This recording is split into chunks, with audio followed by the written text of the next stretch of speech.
మాజీ MLA BRS నేత నోముల భగత్ ఆగ్రహాన్ని వ్యక్తం చేశారు. రేవంత్ రెడ్డి సీఎంగా బాధ్యతలు చేపట్టిన తరువాత రాష్ట్రంలో అవినీతి పెరిగిపోయిందని అన్నారు. రేవంత్ రెడ్డి రైతులను పట్టించుకోకుండా అందాల పోటీలకు ప్రాధాన్యత ఇస్తున్నారని విమర్శించారు.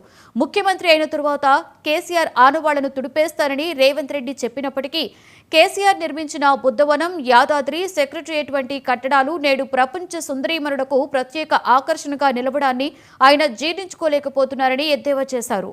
తెలంగాణ రాష్ట్రంలో కాంగ్రెస్ ప్రభుత్వం ఏర్పడ్డ తర్వాత గత సంవత్సరాల కాలంలో చాలా వింత పరిస్థితులు ప్రజలందరూ కూడా గమనిస్తున్నారు. ఒకవైపు వీళ్ళు 6 గ్యారెంటీలు సంవత్సరంలోనే అమలు చేస్తా అని చెప్పి దాన్ని అమలు చేయలేకపోగా మొన్నటికి మొన్న ఒక మీటింగ్ కేంద్రంగా ఈ రాష్ట్ర ముఖ్యమంత్రి నన్ను కోసినా పైసలు రావు, ఎక్కడ పైసలు లేవు, ఎవడు అప్పు ముట్టట్లేదు అని చెప్పేసి ఆయన మాట్లాడడాన్ని నిజంగా ఈరోజు గ్రామాలలో ప్రజలందరూ కూడా చీదరించుకుంటున్న విషయాన్ని కాంగ్రెస్ నాయకులందరూ కూడా గమనిస్తున్నారు, ఇబ్బంది పడుతున్నారు.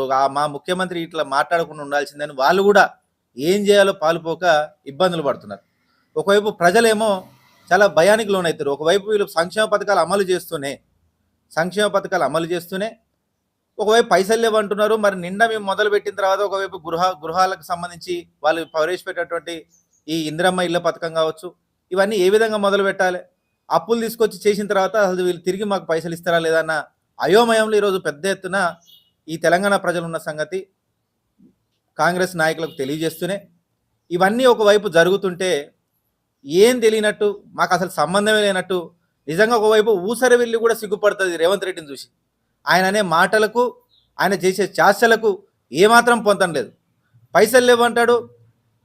ఈ మిస్ వరల్డ్ పోటీల పేరుతోటి దాదాపు 200 కోట్లతోటి ఇక్కడ తెలంగాణలో అసలు గతంలో బీఆర్ఎస్ ప్రభుత్వం ఏం చేయలేదనుకుంటేనే ఇక్కడ బీఆర్ఎస్ ప్రభుత్వం హయాంలో కట్టించినటువంటి, కేసీఆర్ గారి హయాంలో కట్టించినటువంటి బుద్ధవనానికి ఇక్కడ ఆ కాంపిటీషన్ సంబంధించిన సుందరిమణులందరినీ తీసుకొచ్చింది.